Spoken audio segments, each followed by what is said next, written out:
Minecraft is one of the best games of all time, and I've been playing it for almost 6 years, so it's safe to say I'm quite familiar with it. I've dipped my toes in pretty much every aspect of Minecraft, so I consider myself a jack of all trades and a master of some.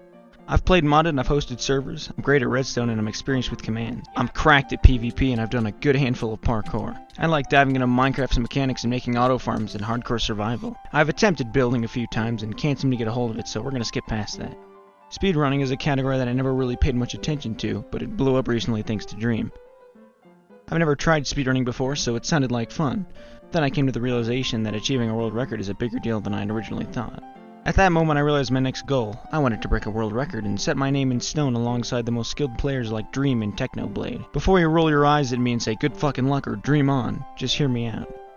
Career-wise, I don't have much going for me. My best skill is being a sweaty gamer in my parents' basement. I figured that YouTube or Twitch is perhaps my only option, since being a god at Minecraft isn't exactly esports material. My only problem is I don't have anything going for me. I need a reason for people to want to watch me, and since I'm already balls deep in Minecraft, why not keep going? Besides, if all else fails, I'll be back where I started, so what's to lose? So I shifted my focus over to becoming the best of my abilities. I started researching and asking around and looking for some hidden trick or secret to make me better. Eventually I concluded that there was no secret. I looked at gaming the same way you'd look at the Olympics. The only way to get better is to train, and to train hard at that.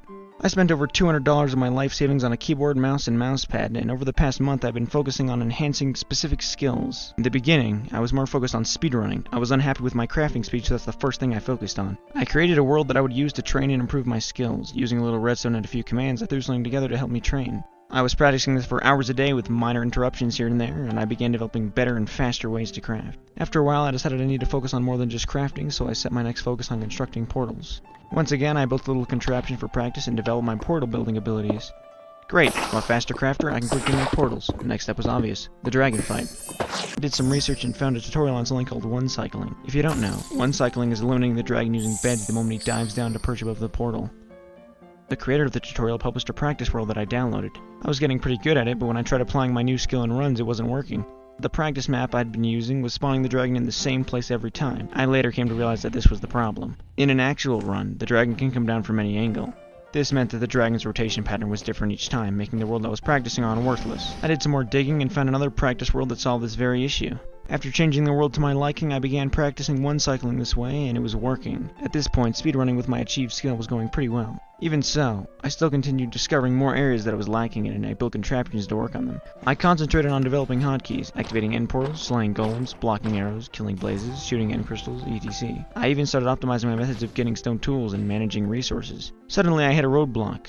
I realized that some days I was performing better than others, and my hands and wrists were starting to get sore. I found it difficult to improve without consistency, so I jumped back into my Olympic athlete mentality and began doing warm-ups before I started training. This helped to make sure I was at my best every day. 2 weeks in, I realized all these things I was training for had something in common. Almost everything required good aim. I used to think I had great accuracy until I started playing a game called Osu. After a few days of playing it, I noticed all my other skills seemed to improve. This was a eureka moment for me. I started breaking down aspects of aiming and discovered the importance of sensitivity. I started using a sensitivity calculator to make sure my sensitivity was consistent in every game I played. This had an immediate increase in my performance, so I started using an aim trader I found on Steam called Aim Labs. I used this for a while and discovered how important the placement of my hands, wrists, and arms were. I kept adjusting to find that sweet spot and realized my mouse's cable had lots of resistance, which was costing me accuracy. I hope to get a mouse bungee soon to solve this issue. Skip to the present, a month after I started training, and I'm at least 5 times better than I was. I've been trying to find an opponent far better than me to help me improve, but my search has been wildly unsuccessful. I will continue to train and improve until I feel ready to do something awesome to get myself noticed. I figure that there's no time like the present, so I'm likely going to start streaming on Twitch to gain a few followers. Join me on my journey to the top by subscribing to my channel and checking me out on Twitch. If you have any tips for me, feel free to leave them in the comments. Thanks for watching.